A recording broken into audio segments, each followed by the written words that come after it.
في شكله بقى عامل ازاي؟ كمان طريقة المكرمشات الصحية بتتعمل في البيت بجد بس بطريقة صحية.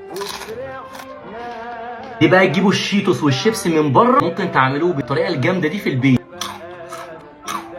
انسى انك تشتري شيتوس تاني من بره بعد الطريقة دي.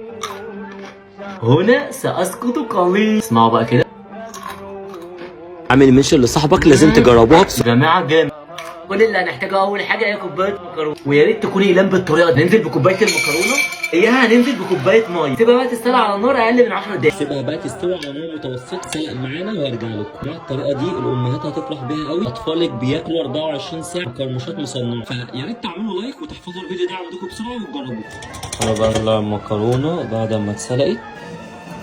انا المكرونه في اقل من 10 دقايق. اهم حاجه بقى الخطوه اللي بعديها ركزوا معايا. ثواني، هو انتوا ليه بتبخلوا وتحطوا لايك ومتابعه للفيديو ده؟ بجد في وصفات جايه كتير هدلعكم فيه. وهننزل بالمكرونه المسلوقه فيه، تلغوصوا المكرونه جوه الدقيق بالطريقه دي لحد ما تبقى بيضه. ثواني، هو لسه في ناس بتجيب الشيتوس من بره تاني. هو ده الشكل اللي احنا عايزينه. محتاج تصفي فيها زيت حار، وبالظبط اول ما نسمع الطشه ننزل بالمكرونه على طول. جماعه وخلي بالكم علشان بتستوي بسرعه. هنجيب بقى اي علبه فاضيه هنعمل فيها الميكس المقرمش الجامد ده. اخيرا خلص بالظبط لحد ما تدينا اللون الذهبي الجامد ده. ننزل بيه شيتوس او مكرمشات صحيه في البيت، هتاكلوها وانتم مش قلقانين. اختراع يستاهل التجربه بنسبه مليون في المية. تنزلوا بقى باي نوع توابل او بهارات انتوا بتحبوها. انا عن نفسي هحط اجمد بهارات تخلي طعمها تحفه. اول حاجه هننزل ببهارات الشرق الاوسط، غرق غرق، وبهارات سماق حمراء، وية شطه حرشه، وبهارات كاري. في شكله بقى عامل ازاي؟ اجمد من الشيتوس حرفيا. وهنقفل درج المعالق، نركز الميكس الجامد ده مع البهارات مع بعض.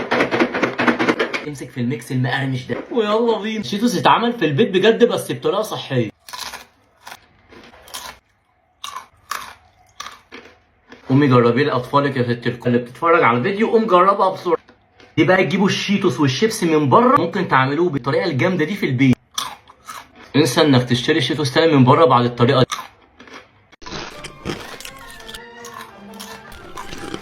في شكله بقى عامل ازاي؟ كمان طريقة المكرمشات الصحية بتتعمل في البيت بجد بس بطريقه صحيه. دي بقى تجيبوا الشيتوس والشيبس من بره، ممكن تعملوه بالطريقه الجامده دي في البيت. انسى انك تشتري شيتوس تاني من بره بعد الطريقه دي. هنا سأسكت قليلا. اسمعوا بقى كده. عامل منشن لصاحبك، لازم تجربوها بسرعة. يا جماعه جامد.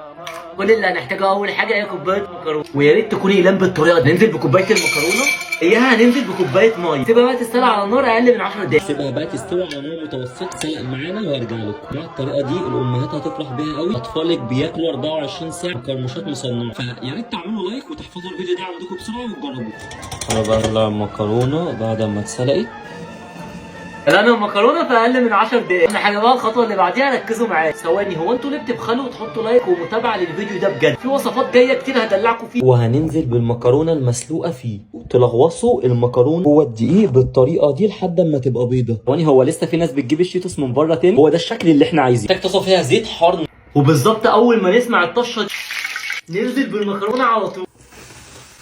جماعه وخلي بالكم علشان بتستوي بسرعه.